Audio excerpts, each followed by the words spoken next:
ॐ सहना भवतु सहनौ भुनक्तु सह वीर्यङ्करवावहै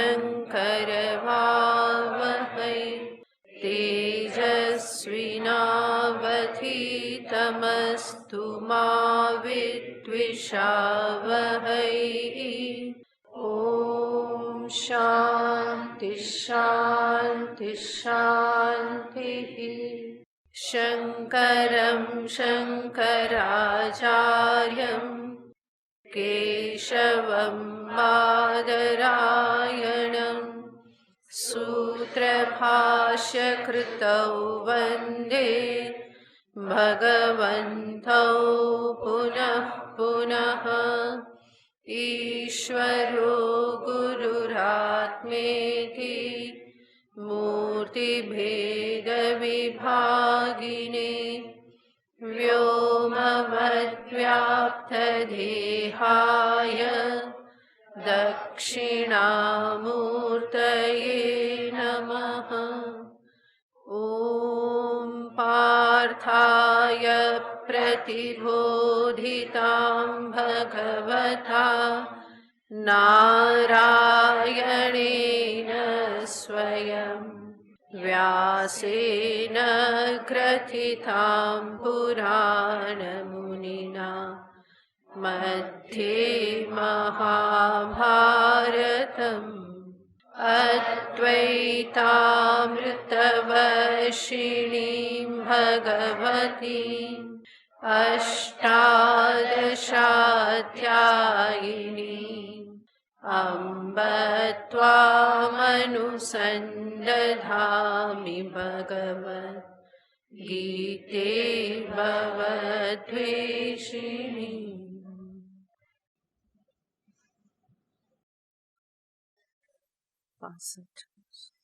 श्री भगवानुवाच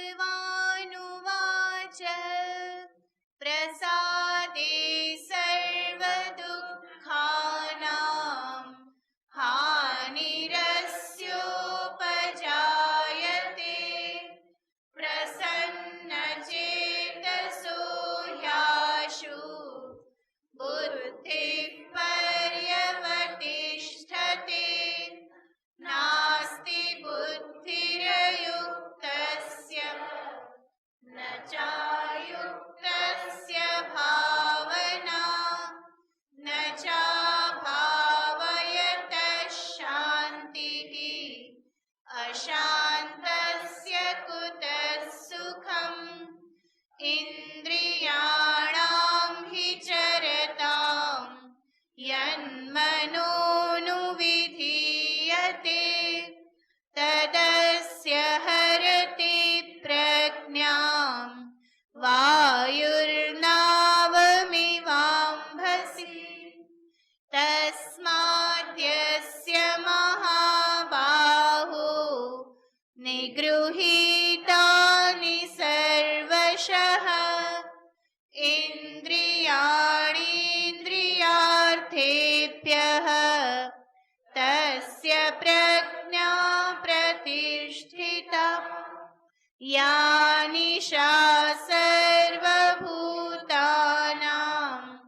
तस्यां जागर्ति संयमी यस्यां जागृति भूतानि सा निशा पश्यतो मुनेः।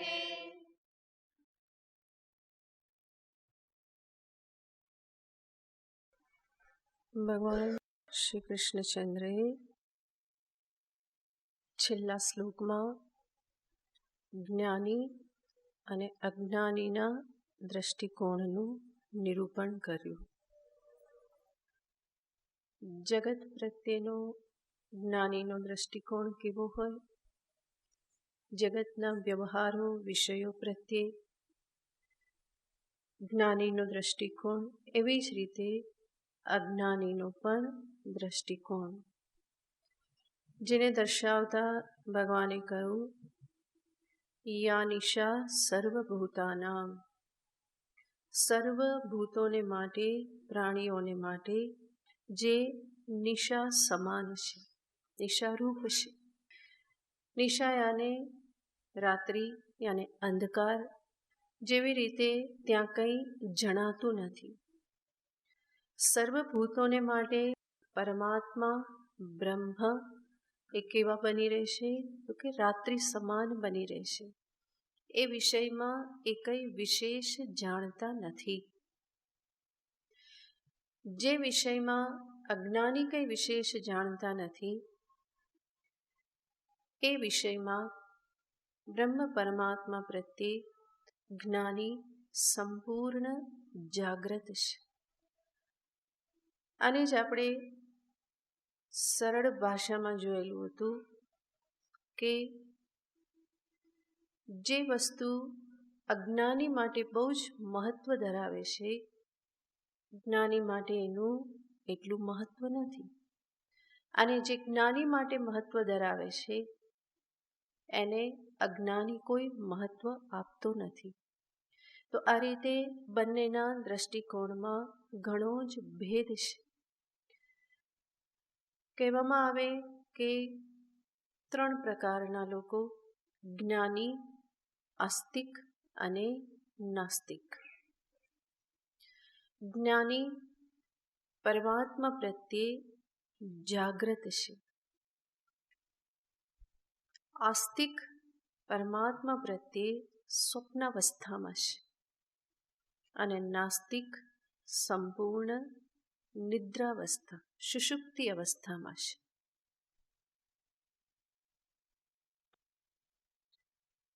કઈ રીતે? તો હમણાં જ આપણે જોયું એ પ્રમાણે ઈશ્વર પ્રત્યે, પરમાત્મા પ્રત્યે મહાપુરુષ જાગ્રત છે. બલ્કિ એનું જ સ્મરણ કરે છે, એનું જ દર્શન કરે છે, એનું જ ચિંતન કરે છે. જગતની જગ્યાએ એ જગદીશનું જ દર્શન કરે છે. સર્વભૂતોમાં પરમાત્માનું, આત્માનું જ દર્શન કરે છે. તો તત્વ પ્રત્યે એ ઉજાગર છે, જાગેલો છે. આસ્તિક કે જે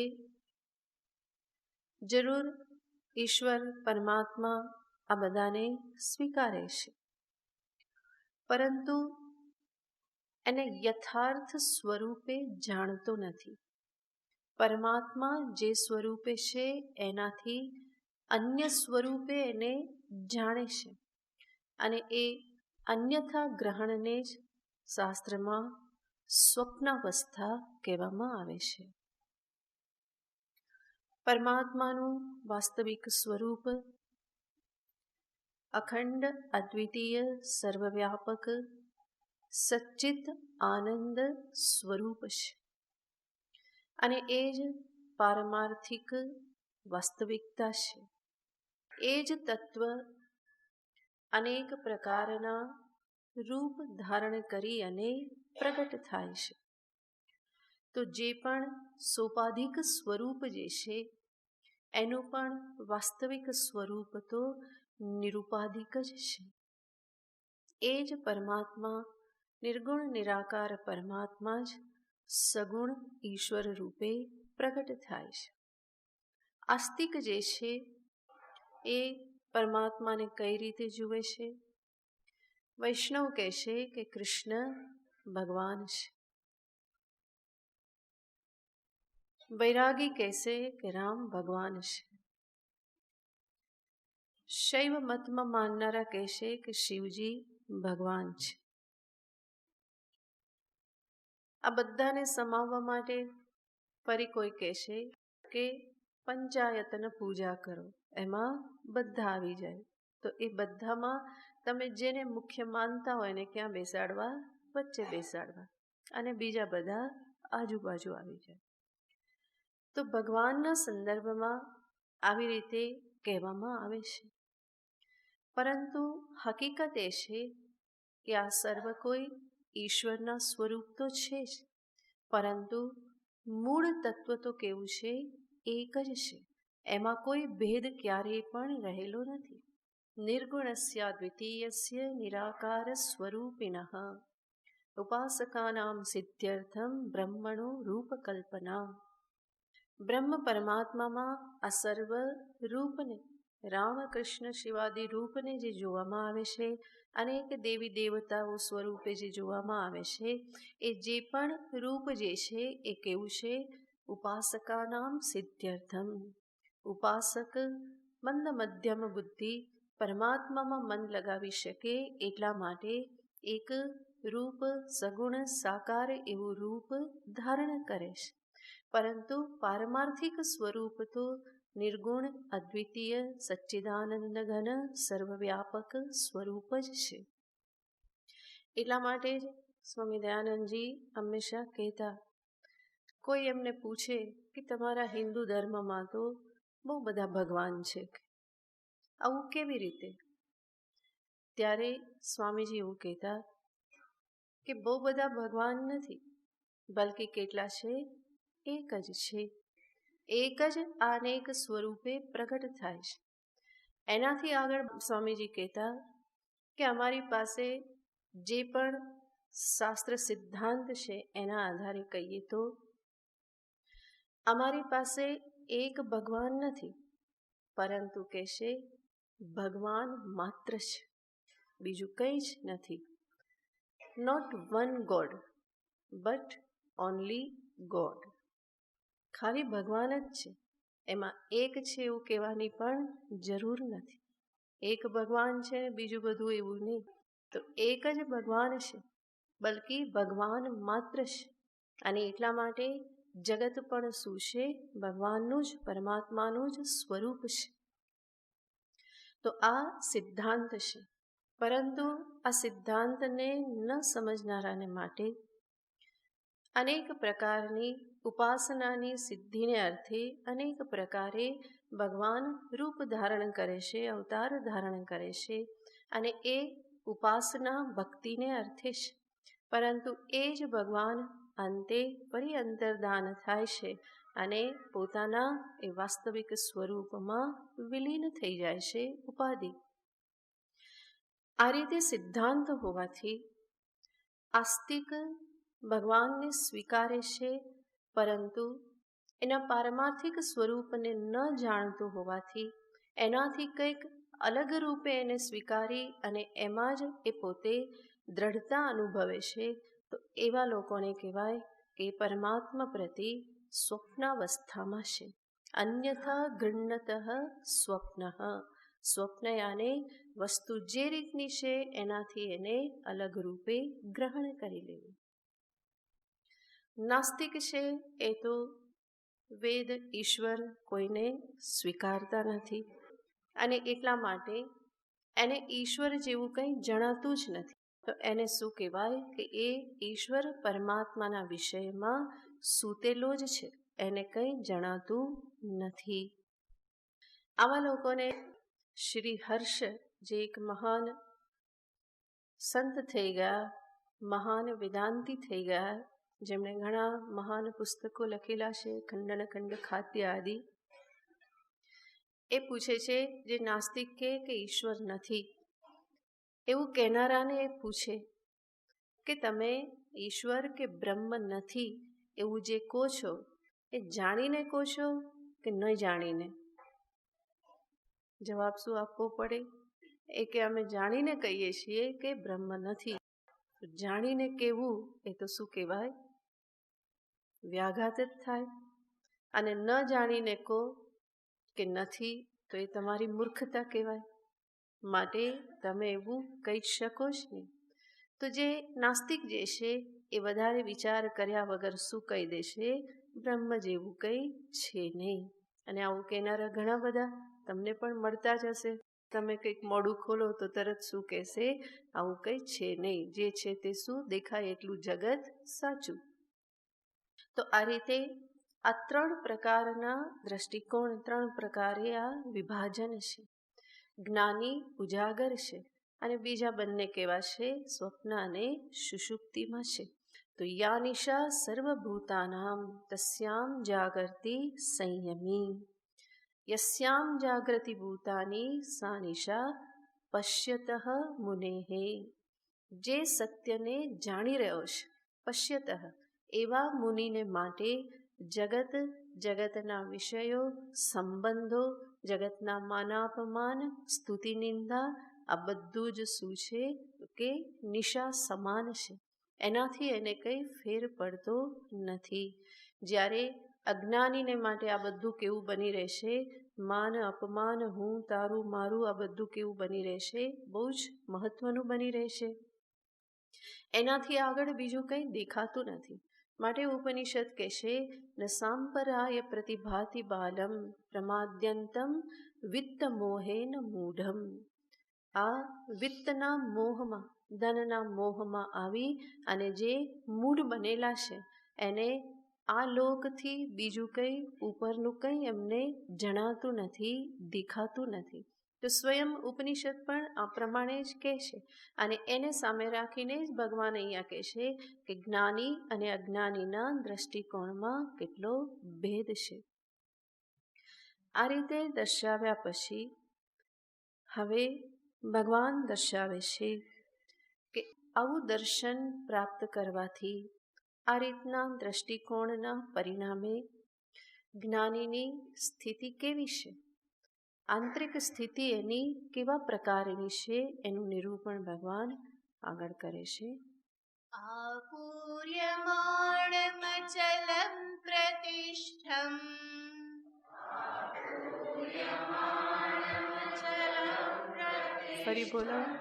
ફરી બોલો. આપૂર્યમાણમચલ પ્રતિષ્ઠમ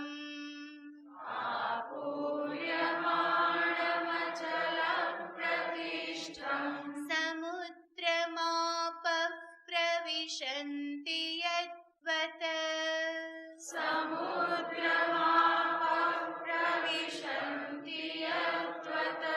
તદ્વત્ કામાયં પ્રવિશન્તિ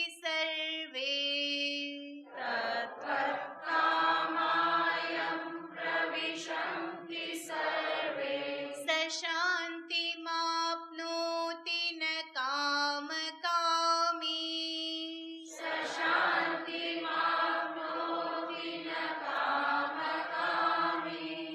આપૂર્યમાણમચલ પ્રતિષ્ઠમ સમુદ્રમાપઃ પ્રવિશન્તિ યદ્વત તદ્વત્ કામાયં પ્રવિશન્તિ સર્વે શાંતિમાપ્નોતિ ન કામકામી. જીવનમુક્ત મહાપુરુષના દ્રષ્ટિકોણને ભગવાન દર્શાવે છે. એમનો દ્રષ્ટિકોણ એટલો વિશાળ હોય છે કે જેને સમજાવવા માટે દ્રષ્ટાંત પણ કોઈ વિશાળ વસ્તુનું જ આપવું પડે. અને એટલા માટે ભગવાન આ શ્લોકમાં એમને સમુદ્રની ઉપમા આપી અને દર્શાવે છે. આ અને આના પછીનો શ્લોક બંનેમાં આ જ નિરૂપણ છે. અને બંને શ્લોકમાં જોઈએ તો આ પ્રથમ શ્લોકમાં એવા જીવન મુક્તનું નિરૂપણ છે કે જે સર્વની વચ્ચે, વિષયોની વચ્ચે, વ્યક્તિઓની વચ્ચે જે રહેલા છે. જેમ કે જનક રાજા પ્રસિદ્ધ દ્રષ્ટાંત આપવામાં આવે છે. અને પછીનો શ્લોક જે છે એ એવા જીવન મુક્તને દર્શાવે છે કે જે સંપૂર્ણપણે સંન્યાસી થઈ સર્વ ત્યાગ કરી અને વિહાર કરનારા છે. જે છે શુકદેવજી મહારાજ જેવા સર્વ પ્રકારે એ પ્રમાણે નિસ્પૃહ વિચરણ કરનારા. તો બંને પ્રકારે જ્ઞાનીનું આ દર્શન ભગવાન અહીંયા કરાવે છે. સમુદ્રની ઉપમા આપી અને ભગવાન કહેશે આપૂર્યમાણમ અચલ પ્રતિષ્ઠમ સમુદ્રમ. સમુદ્ર કેવો? આપૂર્યમાણમ, જે ભરેલો છે, આકંઠ જે પરિપૂરિત છે એવો અચલ જે અચલ છે, બહારથી જરૂર દેખાય છે કે ઉછળે છે, પરંતુ એના અંતરમાં હંમેશા ઊંડાણમાં અચલતા હોય છે, ગાંભીર્ય હોય છે. અચલ પ્રતિષ્ઠમ. સમુદ્રને સમુદ્ર શા માટે કહેવામાં આવે છે? તો કહેવામાં આવે છે કે મુદ્રા સહિતમ સમુદ્રમ. જે મુદ્રા શબ્દનો અર્થ થાય છે લક્ષ્મી, ધન. મુદ્રા સહિત જે છે, અને સમુદ્રમાં અનેક પ્રકારે ધન બધું રહેલું છે સમુદ્રના ઊંડાણમાં, એટલા માટે એને કહેવાય છે સમુદ્રમ. અને બીજું મુદ્રાભિ સહ વર્તતે તે સમુદ્રમ, જે અનેક પ્રકારની મુદ્રાઓ સહિત રહેલ છે. તો સમુદ્રના કિનારે ઊભા રહો તો અનેક પ્રકારે મોજાઓ ઉછળે છે, દરેક વખતે એ નવી નવી મુદ્રાઓને ધારણ કરે છે, અને એટલા માટે પણ એને શું કહેવાય છે? સમુદ્ર કહેવામાં આવે છે. એટલું જ નહીં, એને સમુદ્ર એટલા માટે પણ કહેવામાં આવે છે કે જે સમુદયતી, સંક્લેદયતી, શીતલયતી, સ્વાશ્રિતાન સ્વસમીપસ્થાંશ્ચ ઇતિ સમુદ્રઃ. પોતાની સમીપ રહેલા એવા બધાને જે ઠંડક પ્રદાન કરે, અને સંક્લેદયતી, જે એને ભીના કરે, ભીંજવી નાખે. સમુદ્રની નજીક ઊભા રહો તો શું થાય? ભીંજાઈ જવાય. થોડા દૂર હો તો પણ એની હવા વાછટ આવ્યા કરે અને એ ભીંજવે છે. આની સાથે સાથે શીતલતા પણ પ્રદાન કરે છે. સંક્લેદયતી, ક્લેદયતી આને ભીંજવે છે. ઊંદી ક્લેદને એવી ધાતુ છે, અને એના પરથી શબ્દ આવ્યો સમુદ્ર, જે ક્લેદન કરે છે. તો આવી જ રીતે સ્થિત પ્રજ્ઞ મહાપુરુષ છે, જે આપૂર્યમાણમ, પોતાની સ્થિતિમાં જે પરિપૂર્ણ છે. અચલ પ્રતિષ્ઠમ, જે અચલ પ્રતિષ્ઠાને પ્રાપ્ત થયેલા છે. નાની નાની વાતોથી જે વિક્ષિપ્ત થતા નથી, બલ્કિ મોટી વાત પણ વિક્ષિપ્ત કરતી નથી. ખાબોચિયામાં પથ્થર પડે તો પણ ક્ષોભ થઈ જાય, જ્યારે સમુદ્રમાં મંદરાચલ પૂરો ઘૂમી વળે તો પણ સમુદ્ર કેવો છે? અચલ પ્રતિષ્ઠિત છે. એવી જ રીતે મહાપુરુષના જીવનમાં પણ હંમેશા શાંતિ, અચલતા, સ્થિરતા હંમેશા પથરાયેલા હોય છે. એટલું જ નહીં, મહાપુરુષની પાસે મુદ્રા, ધન, આત્મજ્ઞાન રૂપી મહાન ધન એના અંતરમાં રહેલું છે. એટલા માટે પણ એ કહેવાશે કે સમુદ્ર મુદ્રા સહિત છે, ધન સહિત છે, બલ્કિ આત્મજ્ઞાન જ સર્વથી મહાન ધન છે. એના કરતાં મોટું ધન જગતમાં કોઈ જ નથી. તો એવા ધનવાન મહાપુરુષ છે, માટે પણ એ કહેવાશે સમુદ્ર રૂપ જ છે. તો આપૂર્યમાણમ અચલ પ્રતિષ્ઠમ. એટલું જ નહીં, હમણાં અર્થ જોયો સમુદ્રયાને જે શીતલતા પ્રદાન કરે, જે ભીંજવી નાખે, એને સમુદ્ર કહેવાય.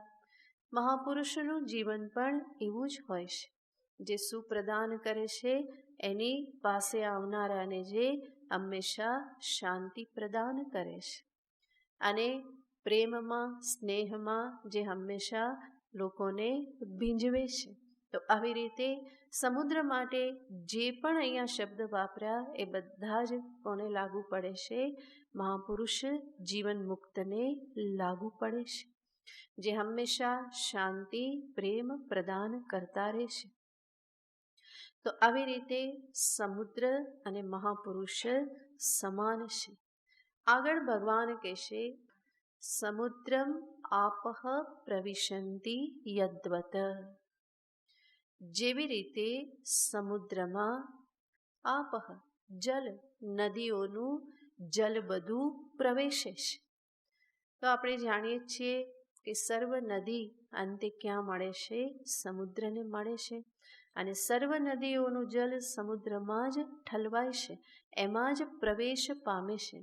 તો યદ્વત આપઃ સમુદ્રમ પ્રવિશંતિ તદ્વત, એવી જ રીતે યાને જેવી રીતે સમુદ્રમાં સર્વ નદીઓનું જલ ઠલવાય છે અને છતાં પણ સમુદ્રમાં કંઈ વધારો થતો હોય એવું લાગતું નથી. કેટલી બધી નદીઓનું જલ ઠલવાય છે. આપણે એ મોટી મોટી નદીઓના કિનારે ઊભા હોય તો લાગે કે કેટલું બધું જલ વહી રહેલું છે. પ્રતિક્ષણ કેટલું બધું જલ વહે છે અને એ બધું ક્યાં પહોંચે છે? સમુદ્રમાં પહોંચે છે. અને છતાં પણ સમુદ્ર કેવો લાગે છે? એવો ને એવો જ લાગે છે. એમાં પાણી બહુ વધી ગયું એવું લાગતું નથી. એટલું જ નહીં, ઉનાળાની ગરમીથી એમાંથી જ પાણી શોષાય અને વાદળો બને છે. નદીમાં જલ એમાંથી જ આવેલું છે. તો એટલું જલ શોષાય છે, બરફ બને, બધું જ થાય છે અને છતાં પણ સમુદ્રમાં કંઈ ઘટાડો થયો હોય એવું લાગતું નથી. એનો અર્થ વધવું અને ઘટવું જાણે કે સમુદ્રના સ્વરૂપમાં નથી. એ સમુદ્ર નદીઓનું જલ ઠલવાય તો પણ હંમેશા ઘૂઘવાટ કરે છે અને એમાંથી જલ શોષાઈ જાય તો પણ એનો ઘૂઘવાટ કેવો રહેશે? એવો ને એવો જ રહેશે. ન વર્ધતે કનીયાન કર્મણા ન વર્ધતે ન કનીયાન. ઉપનિષદ કહેશે કે કંઈક કરવાથી સ્વરૂપમાં વધારો થતો નથી કે ઘટાડો પણ થતો નથી. અહીંયા આમ તો જોઈએ તો સ્વરૂપ તો કોઈનું વધતું ઘટતું નથી, જ્ઞાનીનું પણ નહીં અને અજ્ઞાનીનું પણ નહીં. સ્વરૂપ બંનેના કેવા છે? એક જ છે.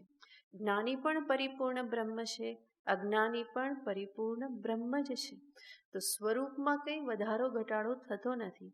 પરંતુ અહીંયા જે કહેવામાં આવેલું છે એ આનંદને લઈ અને સમજવાનું છે. જેવી રીતે નદીઓનું જલ પ્રવેશ થવાથી સમુદ્ર બહુ આનંદિત થઈ જતો નથી કે નદીઓનું જલ એમાં ઠલવાતું બંધ થઈ જાય તો પણ એ પોતાના આનંદથી વિચલિત થતો નથી. તો જેવી રીતે સમુદ્ર એક સમાન રહેશે, એવી જ રીતે મહાપુરુષનો આનંદ જે છે એ પણ કેવો રહેશે? એક સમાન રહેશે.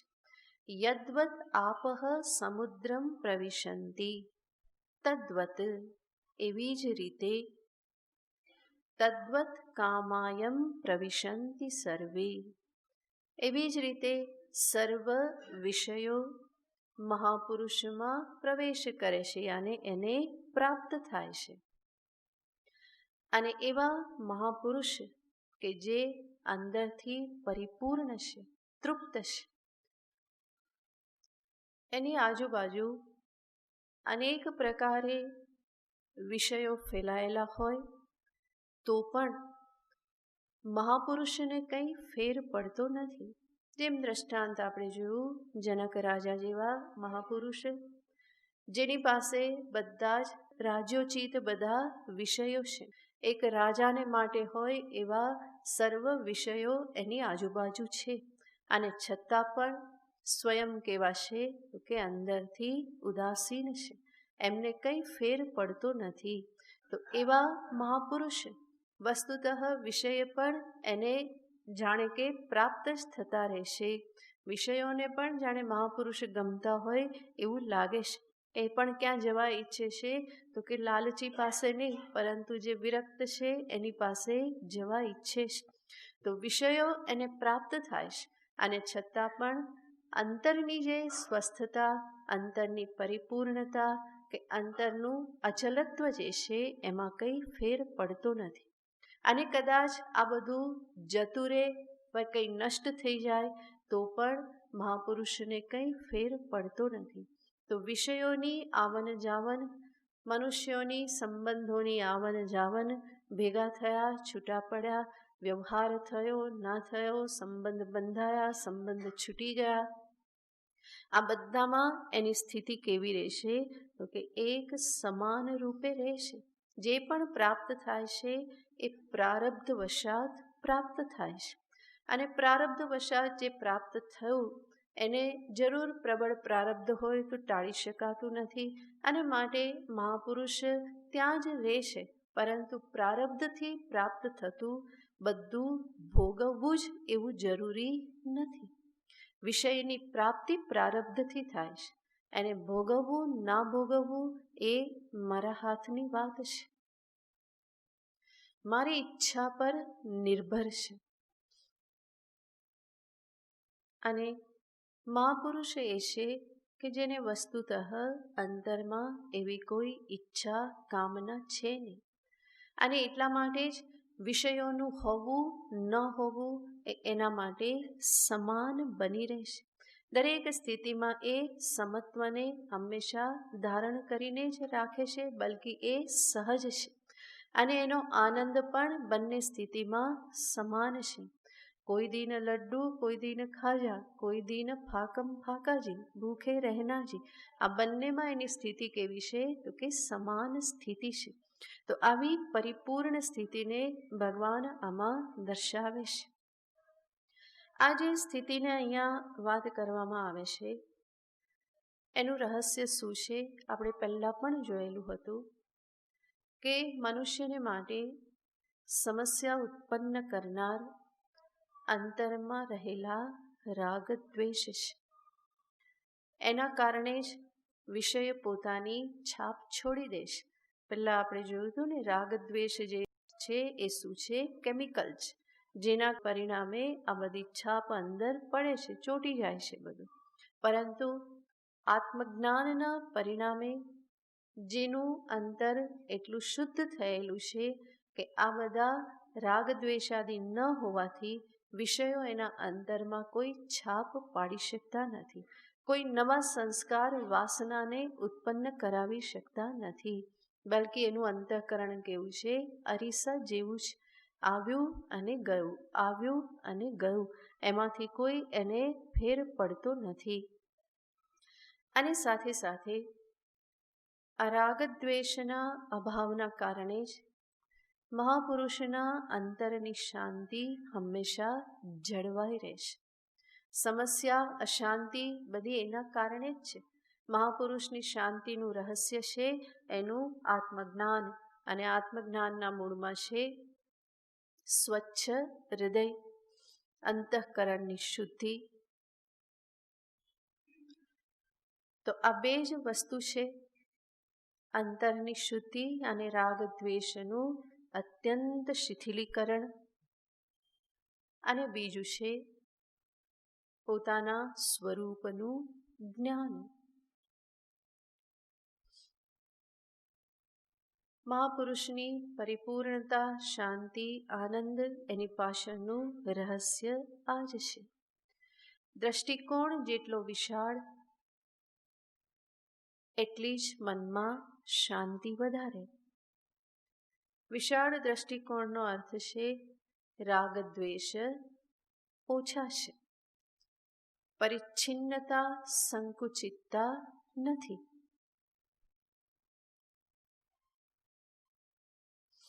જેટલા રાગ દ્વેષ પરિચ્છિન્નત્વ ઓછા એટલી જ જીવનમાં સમસ્યા ઓછી, એટલી જ શાંતિ વધારે. અને વેદાંત એવું જ્ઞાન આપે છે મારા જ પોતાના સંદર્ભનું, કે જેમાં કોઈ પરિચ્છિન્નતા નથી, સંકુચિતતા ક્યાંય પણ નથી. દેહ સંકુચિત છે, પરંતુ હું દેહ નથી. હું શુદ્ધ ચૈતન્ય સ્વરૂપ, અને એમાં ક્યાંય કોઈ પરિચ્છિન્નતા છે જ નહીં. જ્યાં હું તારું એને કોઈ ત્યાં સવાલ નથી, અને એટલા માટે કોઈ સમસ્યા પણ ત્યાં નથી. સમસ્યા ના હોય તો શું હોય? શાંતિ જ હોય, આનંદ જ હોય. તો આ રીતે જ્ઞાનીના દ્રષ્ટિકોણને લઈ અને ભગવાન અહીંયા એના આનંદને, વિશાળતાને ભગવાન દર્શાવવાને માટે સમુદ્રની ઉપમા આપે છે. વેદાંતનું જ્ઞાન કોઈ જાતિને લઈને, કોઈ દેશને લઈને, કોઈ રાજ્યને લઈને કે પછી કોઈ લિંગ સ્ત્રી પુરુષને લઈને કોઈ જ્ઞાન આપવામાં આવ્યું નથી. બલ્કિ વેદાંત સિદ્ધાંત એવો સિદ્ધાંત છે, એવું પરમ સત્ય છે કે જેમાં કોટી કોટી બ્રહ્માંડ સમાઈ જાય છે. અનંત કોટી બ્રહ્માંડનો સમાવેશ જેમાં થઈ જાય છે, એવો વિશાળ દ્રષ્ટિકોણ આ વેદાંત જ્ઞાન આપણને આપે છે. અને એવો દ્રષ્ટિકોણ જેને પ્રાપ્ત થયો એના માટે કોઈ સમસ્યા માટે કોઈ કારણ રહેતું નથી. એ હંમેશા નંદતી નંદતી નંદત્યેવ. યોગરતો વા ભોગરતો વા સંગરતો વા સંગવિહીનઃ યસ્ય બ્રહ્મણિ રમતી ચિત્તમ નંદતી નંદતી નંદત્યેવ. યોગરતઃ ભોગરતઃ. યોગમાં રત હોય કે ભોગની વચ્ચે હોય, ભોગરત યાને ભોગની વચ્ચે હોય, બધા લોકોની વચ્ચે હોય કે બધા લોકો રહિત હોય, જો મન બ્રહ્મમાં લાગી ગયું તો નંદતી નંદતી નંદત્યેવ. સંયોગ વિયોગાદી એના માટે કોઈ મહત્વના રહેતા નથી. સંયોગ થયો તો બહુ સરસ, તમે આવ્યા, બહુ સુખ થયું. વિયોગ થયો તો પણ બહુ સરસ, જાઓ તો પણ તકલીફ નથી, જાઓ તો બહુ સારું, એવું નહીં. બરાબર? તમે જાઓ તો બહુ સારું, તો શું સમજવાનું? હા, ગમતું નથી, કંઈક કુભાવ છે. આવ્યા તો બહુ સરસ, જાઓ તો પણ સરસ છે. તો આવી ભાવના આગતે સ્વાગતમ કુર્યાત ગચ્છંતમ ન નિવારયેત. આવ્યા તો સ્વાગત છે, જવું છે તો કોઈ આગ્રહ નથી. ના ના, રોકાઈ જાઓ ને, હમણાં જ આવ્યા, થોડી વાર બેસો ને, આવું કહેવાની જરૂર નથી. તો આવ્યા તો સ્વાગત, ગયા તો પણ બહુ સરસ છે. કોઈ નિવારણ કરવાની યાને એને અટકાવવાની એને જરૂર લાગતી નથી. એનો અર્થ બંને સ્થિતિમાં એ કહેવાશે સમાન જ છે. તો આવી રીતનો અજ્ઞાનીનો દ્રષ્ટિકોણ છે. અને ભગવાન કહેશે સશાંતિ માપનોતી ન કામ કામી. આવા મહાપુરુષ જે છે એ કોને પ્રાપ્ત કરે છે? તો કે શાંતિને પ્રાપ્ત કરે છે. હમણાં આપણે જોયું એ પ્રમાણે આ જે શાંતિ જે છે એ શાંતિ એના મૂળમાં આત્મજ્ઞાન જ રહેલું છે, આત્મદર્શન રહેલું છે. કેવળ શ્રવણ કરી અને તત્વને સમજી લીધું એટલું પર્યાપ્ત નથી, પરંતુ જે પણ શ્રવણ કરી અને સમજમાં આવ્યું એનો અપરોક્ષ અનુભવ, દ્રઢ નિશ્ચય જે છે એના થકી જે પ્રાપ્ત થયું એ જ કહેવાય છે આત્મદર્શન. બાકી આત્માને કોઈ આંખથી જોઈ શકાતું નથી, કોઈ ઇન્દ્રિયથી એ ગ્રાહ્ય નથી. અને વેદાંત શ્રવણ કરે તો શ્રવણથી પણ ઘણું બધું સમજમાં આવી જાય છે, પરંતુ સમજેલું હંમેશા ટકતું નથી. થોડીક કંઈક આમ તેમ પરિસ્થિતિ થઈ તો એ બધું બાષ્પીભવન થઈ જાય છે. અને પછી ખબર પડે કે અરે ક્યાં પહોંચી ગયા હતા, ફરી પાછું યાદ કરવું પડે અને ફરી પાછો સાધક સ્વસ્થ થાય. ફરી કંઈક ગરબડ થઈ તો ફરી પાછો ઢળી પડ્યો અને ફરી કંઈક યાદ કરવું પડે, ફરી પાછો સ્વસ્થ થાય. તો આ પ્રમાણે ચાલ્યા કરે, પરંતુ એટલું માત્ર પૂરતું નથી. એના માટે શું જોઈએ? તો કે જ્ઞાનની સ્થિતિ જોઈએ, જ્ઞાનમાં દ્રઢતા જોઈએ. જ્ઞાનની ઉત્પત્તિ એક વસ્તુ છે, જ્ઞાનની સ્થિતિ બીજી વસ્તુ છે. મહાપુરુષને જોઈ લેવા, દર્શન કરી લેવા એક વસ્તુ છે, અને મહાપુરુષના ઊંડાણને સમજવું એક અલગ વસ્તુ છે. કારણ કે બહારથી એ સામાન્ય મનુષ્ય જેવા દેખાવાના છે. સમુદ્રને જોઈ લેવો અલગ વસ્તુ છે, અને સમુદ્રના ઊંડાણને માપવું, સમજવું, એનો અનુભવ કરવો. સબમરીનમાં જઈ અને નીચે જઈને જુઓ તો સમુદ્રની દુનિયા કંઈક અલગ જ છે, અદ્ભુત દુનિયા છે. તો ઉપરથી જોવું અને એના ઊંડાણનું માપ લેવું, એના અંતરમાં પણ ઝાંખવું, એ બંનેમાં ભેદ છે. એવી જ રીતે મહાપુરુષનું દર્શન કરી લેવું એ એક અલગ વસ્તુ છે, અને મહાપુરુષની આંતરિક જે પણ સમજણ, એમાં નિષ્ઠા જે છે એ એક અલગ વસ્તુ છે.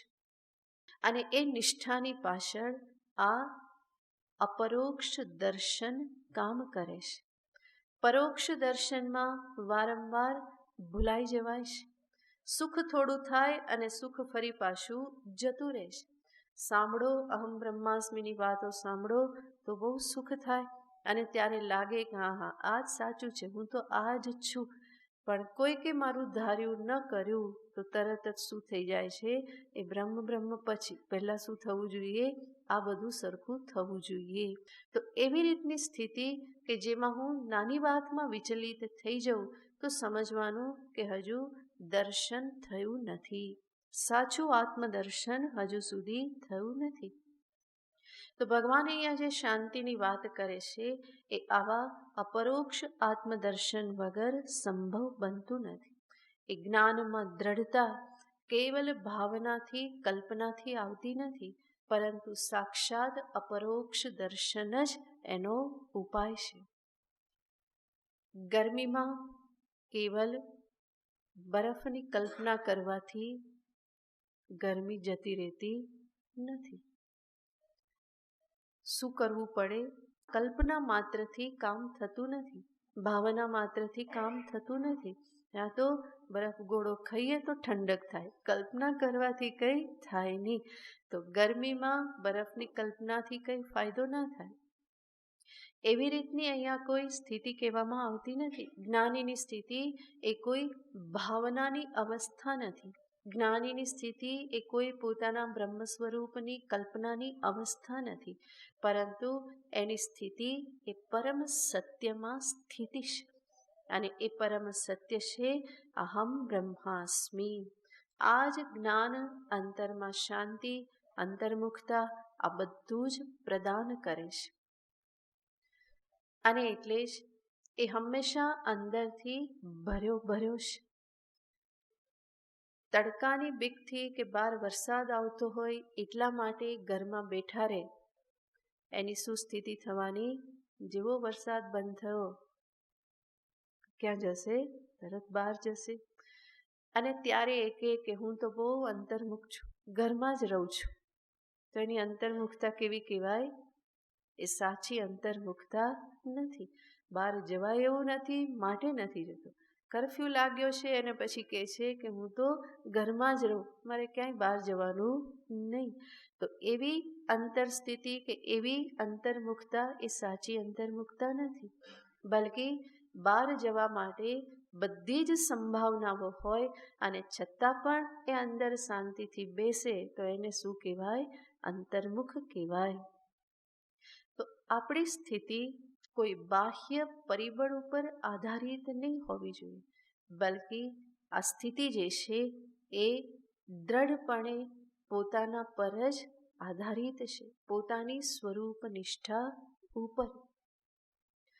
લોકો સુખ પ્રાપ્ત કરવાને માટે બીજું ઘણું બધું કરે.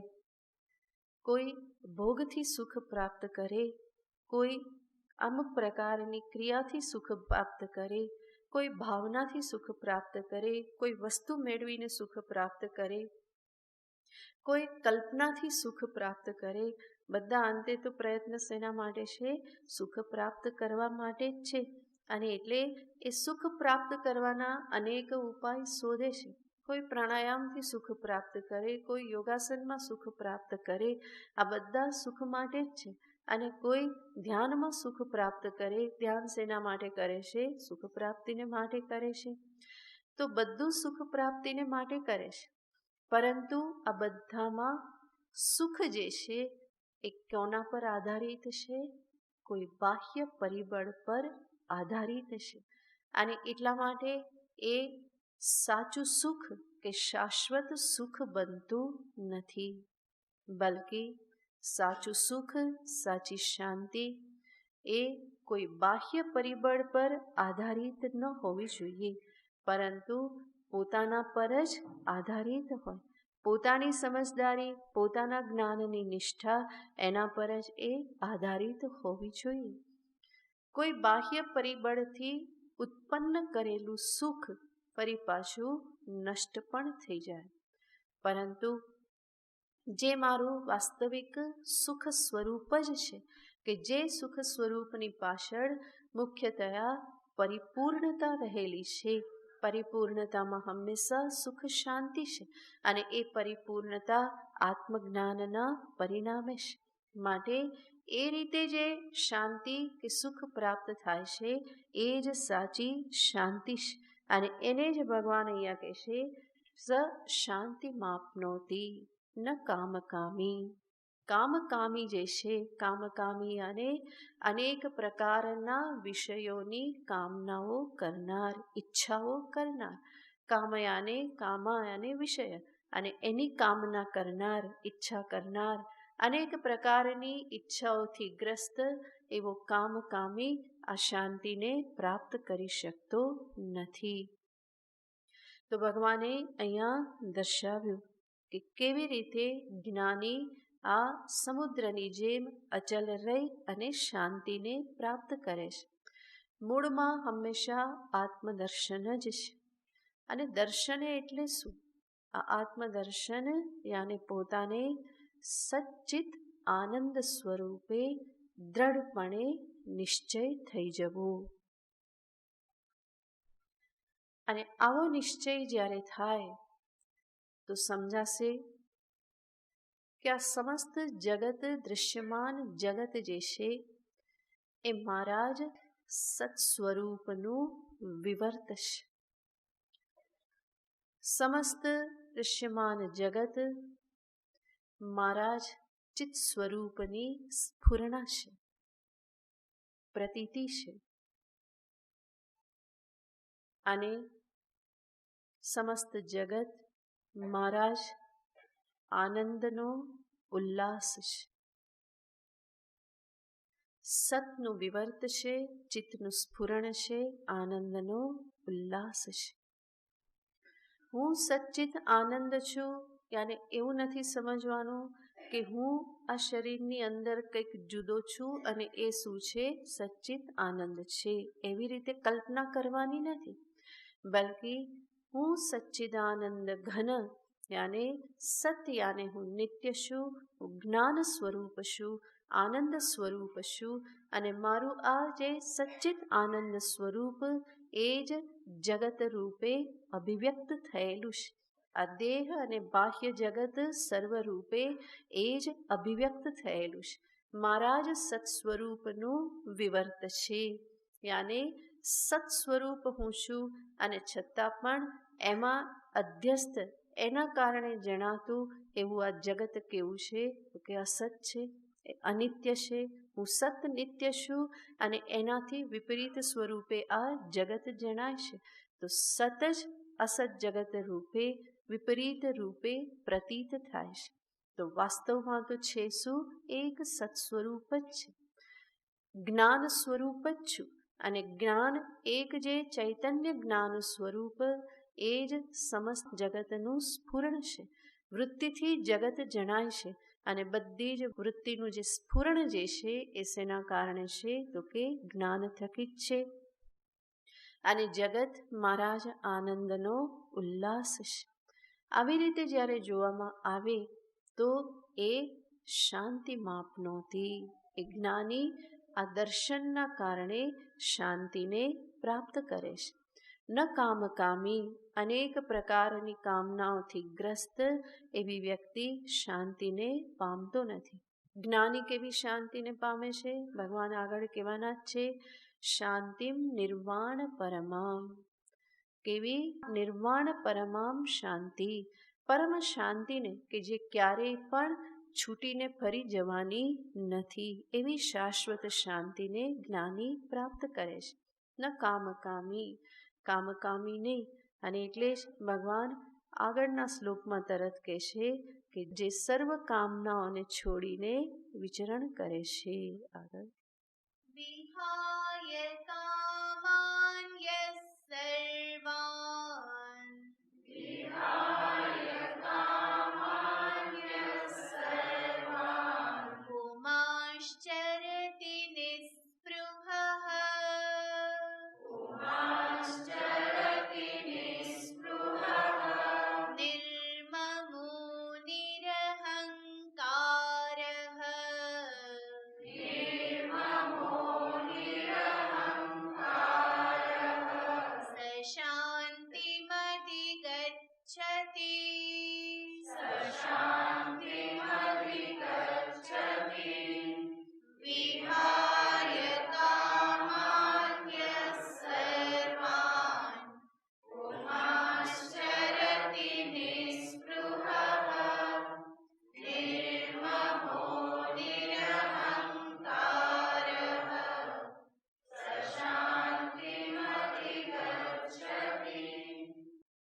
વિહાય કામાન્ય સર્વાન, સર્વ પ્રકારની કામનાઓને છોડીને, પુમાંશ્ચરતિ નિસ્પૃહ, મનુષ્ય કે જે નિસ્પૃહ થઈ અને વિચરણ કરે છે.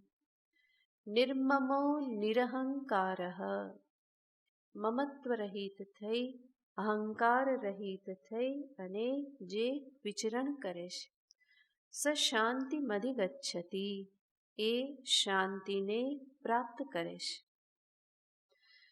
તો ભગવાન અહીંયા બીજા પ્રકારના જ્ઞાની કે જે આ રીતે જગતની વચ્ચે વ્યવહારિક જગતમાં એ રીતે જોડાયેલા નથી એવા મહાપુરુષને માટે કહેશે કે જે વિહાય કામાન્ય સર્વાન, સર્વ પ્રકારની કામનાઓને છોડીને. બહુ મોટી વસ્તુ છે. મનુષ્ય કામનાઓથી હંમેશા ગ્રસ્ત હોય છે. મહાપુરુષ કામનાઓને છોડીને વિચરણ કરે છે અને એની પાછળ પણ કારણ શું છે? પોતાના પરિપૂર્ણ સ્વરૂપનું જ્ઞાન. અપૂર્ણતાનો અનુભવ જ મારામાં કામના ઉત્પન્ન કરે છે. જો મને પરિપૂર્ણ તરીકે અનુભવ કરું તો કોઈ ઈચ્છા ઉત્પન્ન થવા માટે સંભવ નથી. અપૂર્ણતા જ ઈચ્છાની જનની છે. અનેક પ્રકારની કામનાઓ, આ મેળવી લઉં, પેલું મેળવી લઉં, આ જોઈએ, આના વગર હું અધૂરો, આના પછી હું પૂરો થઈશ, આ બધું થાય પછી મને શાંતિ મળશે, આટલું થાય પછી બધું પૂરું. આવું જે બધું ચાલ્યા કરતું હોય એ શું બતાવે છે? કે અંદરની અપૂર્ણતા દર્શાવે છે. મહાપુરુષ પરિપૂર્ણ છે અને એટલા માટે એ સર્વ કામનાઓને છોડી અને વિચરણ કરે છે. બલકે જ્યાં ગૃહત્યાગ કર્યો એ ગૃહત્યાગ વ્યક્તિ જ કહેવામાં આવે છે પુત્રેષણા, વિત્તેષણા, લોકેષણા. આ બધી જ એષણાઓથી વ્યુત્થાય અથ ભિક્ષાચર્યમ ચરંતી, સર્વ એષણાઓથી મુક્ત થઈ અને જે ભિક્ષાચર્યમ ચરંતી, ભિક્ષાચરણ જે કરે છે.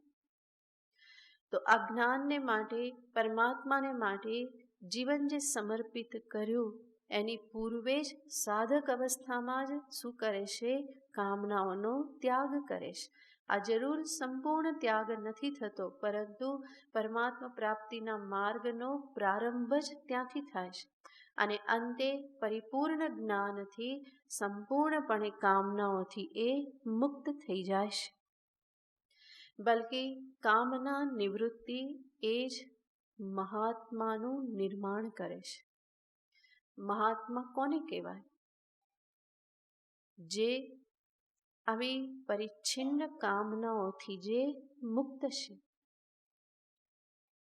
જેની પાછળ સર્વ મનુષ્ય પડેલા છે, જેના માટે હંમેશા હાય હોય કરતા રહેશે, એનાથી મહાપુરુષ કેવા છે? મુક્ત છે. તો મહાત્માને મહાત્મા બનાવનાર કોણ છે? એની નિસ્પૃહતા, એની નિષ્કામતા જે છે, એ નિષ્કામતા જ મહાત્માનું નિર્માણ કરે છે. અને બીજું છે વિદ્યા પ્રાપ્તિ.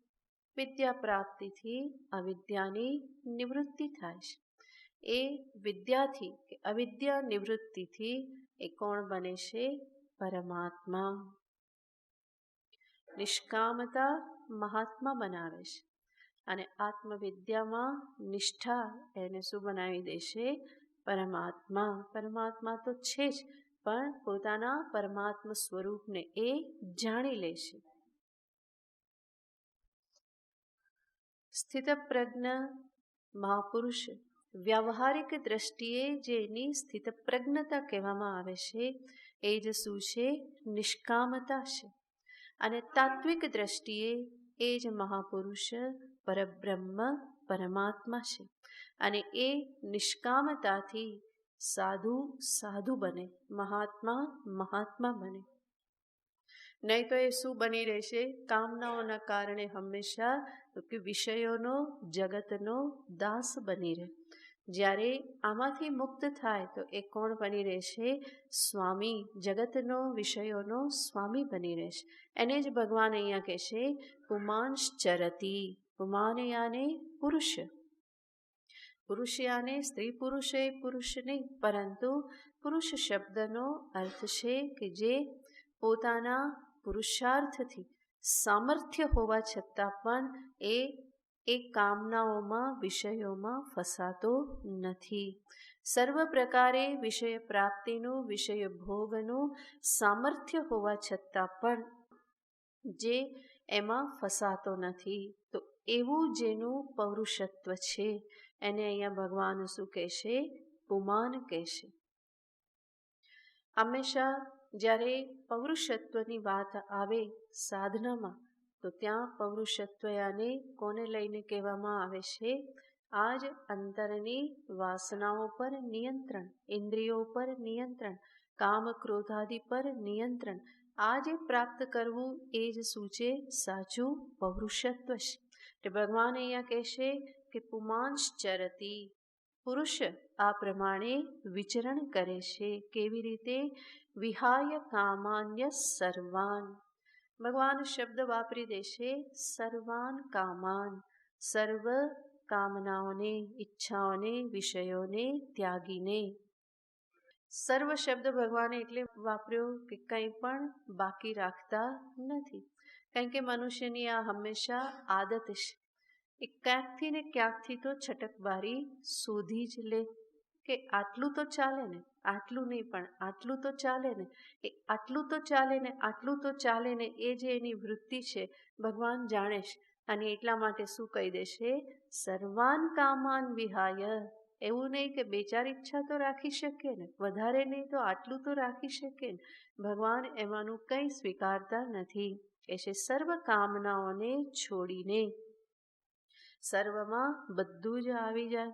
3 પ્રકારની મુખ્ય કામના અને એનો જ વિસ્તાર છે બીજી સર્વ કામનાઓ, વિત્તેષણા, લોકેષણા અને પુત્રેષણા. આ જ 3 એષણા અને એનો જ વિસ્તાર બીજી બધી કામનાઓ છે, ઈચ્છાઓ છે, એ આ 3માંથી જ ક્યાંક જોડાયેલી હોય. વિત્તેષણા, ધનની એષણા, અને એ જ એષણા બીજી અનેક એષણા અને ઈચ્છાઓ રૂપે પ્રગટ થાય છે. એવી જ રીતે પુત્રેષણા, સંતાન પ્રાપ્તિની ઈચ્છા, તો એ ઈચ્છાની સાથે બીજી અનેક ઈચ્છાઓ જોડાયેલી હોય છે. પુત્ર હશે તો વંશવેલો ચાલશે, પુત્ર હશે તો ગળપણમાં સેવા કરશે, પુત્ર હશે તો સારા કામ કરશે તો મારી નામના થશે.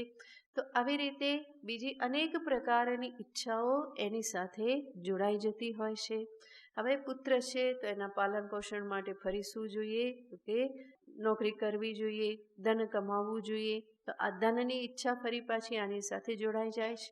ધન હશે તો બધા મને સમાજમાં પૂછશે, પ્રતિષ્ઠા પ્રાપ્ત થશે, એક માન સન્માન પ્રાપ્ત થશે. તો આ ઈચ્છા ફરી આવી રીતે ઉત્પન્ન થઈ જાય છે. અને લોકેશના, લોકોમાં મારી પ્રસિદ્ધિ થાય, વધારે ને વધારે લોકો મારી સાથે જોડાય, મને ઓળખતા થાય, મારું નામ થાય, મારા હારતોરા થાય, મારી પ્રશંસા થાય, મારો ફોટો આવે છાપામાં, ટીવી પર હું આવી જાઉં. આ બધું જ શું છે? તો કે લોકેશના છે. જ્યાં ને ત્યાં શું હોવું જોઈએ? ફોટો છપાવવો જોઈએ. જેને આવી ટેવ પડી ગયો એનો છાપામાં ફોટો ના આવે ને તો એ દિવસ એનો બગડે. તો ઘણા બધા નેતાઓને આવી ટેવ પડી જાય, કારણ કે વારંવાર આવતા હોય અને પછી 15 દિવસ ફોટો ના આવે તો એને થાય કે કંઈ આવતું નથી, અને પરિણામે કંઈક કરી નાખે, કંઈક સ્ટેટમેન્ટ કરી નાખે અને ક્યાં આવી જાય? બીજે દિવસે ચમકતા થઈ જાય. તો આ બધી વાસનાઓ છે, એ લોક પ્રસિદ્ધિની વાસના છે. અને આમાંથી મુક્ત થવું ભલભલાને માટે નાકે દમ આવડાવી દેનારું છે. અને છતાં પણ થઈ શકાતું નથી. સાધુ બન્યા પછી પણ લોકેશણામાંથી મુક્ત થવાતું નથી. વિત્તેષણા ન રહે, પુત્રેષણા ન રહે, સમાજના ભયથી પણ કદાચ ન રહે, પરંતુ લોકેશણા એની પણ ચાલુ રહેશે. અને એટલા માટે કેટલું કરવામાં આવે કે લોકો મને જાણે, વધારે ને વધારે લોકો જોડાય, વધારે ને વધારે શિષ્યો થાય, ચેલાઓ બને, હંમેશા આજુબાજુ ફરતા જ રહેતા હોય. તો આવી રીતની આ એક વાસના જ છે. અને એ વાસનાના મૂળમાં પણ અપૂર્ણતાનો બોધ જ છે. પરિપૂર્ણતાનો બોધ હોય તો આવી વાસના હોય નહીં. આ જરૂર પ્રારબ્ધ વશાત જે પ્રાપ્ત થતું હોય તો એ પ્રારબ્ધ છે. એમાં મહાપુરુષનો કોઈ પુરુષાર્થ નથી. માટે એ કેવલ પ્રારબ્ધ ફળ છે. કોઈ નોકર કામ કરે અને ફળ મેળવે તો એ કોનું ફળ મળ્યું છે? પુરુષાર્થનું ફળ મળ્યું છે. વેપારી ધંધામાં ઇન્વેસ્ટમેન્ટ કરે તો એને કોનું ફળ મળે છે? એનો પુરુષાર્થ અને સાથે સાથે પ્રારબ્ધ પણ. માટે ક્યારેક બહુ સારું મળે ને ક્યારેક ના પણ મળે. તો પ્રારબ્ધ પુરુષાર્થ બંને કાર્ય કરતા હોય છે. ઘણી વખત મહાત્માનો કોઈ પુરુષાર્થ ન હોય પરંતુ પ્રારબ્ધ વશ પણ એવી પરિસ્થિતિઓ પ્રાપ્ત થતી હોય તો ત્યારે પણ અંતરથી એ કેવા રહેશે? નિસ્પૃહ. કોઈ સ્પૃહા એ વચ્ચે હોવા છતાં પ્રારબ્ધ વશ પ્રાપ્ત થવા છતાં પણ એમાં એ સ્પૃહાથી યુક્ત થતા નથી. તો વિહાય કામાન યસ સર્વાન પુમાંશ્ચરતિ નિસ્પૃહ. જ્યારે કહેવામાં આવે કે સર્વ કામનાઓને, તો કોઈ પ્રશ્ન કરે કે કોઈ ઈચ્છા ના હોય તો જીવન કેમ ટકે? ખાવાની ઈચ્છા તો થશે, પાણી પીવાની ઈચ્છા તો થશે, થોડું ચાલવાની ઈચ્છા તો થશે. તો એનો ઉત્તર એ જ છે કે જ્યારે પણ કહેવામાં આવે સર્વાન કામાન, તો ત્યાં આવી રીતે જ હંમેશા સમજવાનું હોય છે કે જે શરીર ધારણ અર્થેની જે ક્રિયાઓ કે જેની પાછળ ઈચ્છા રહેલી હોય એનો સમાવેશ કરવામાં આવતો નથી, પરંતુ વિશેષ ઈચ્છા એના ત્યાગની વાત કરવામાં આવે છે. ભૂખ લાગે, ભોજનની ઈચ્છા થાય, એની સામે કોઈ વાંધો નથી હોતો, પરંતુ ભૂખ લાગે અને ભોજનમાં મને તો રસગુલ્લા જ જોઈએ, તો આને શું કહેવાય? આને વાસના કહેવાય, આને વિશેષ ઈચ્છા કહેવાય. એવી જ રીતે અન્ય વસ્ત્ર આદિના સંદર્ભમાં, સર્વના સંદર્ભમાં જોવાનું.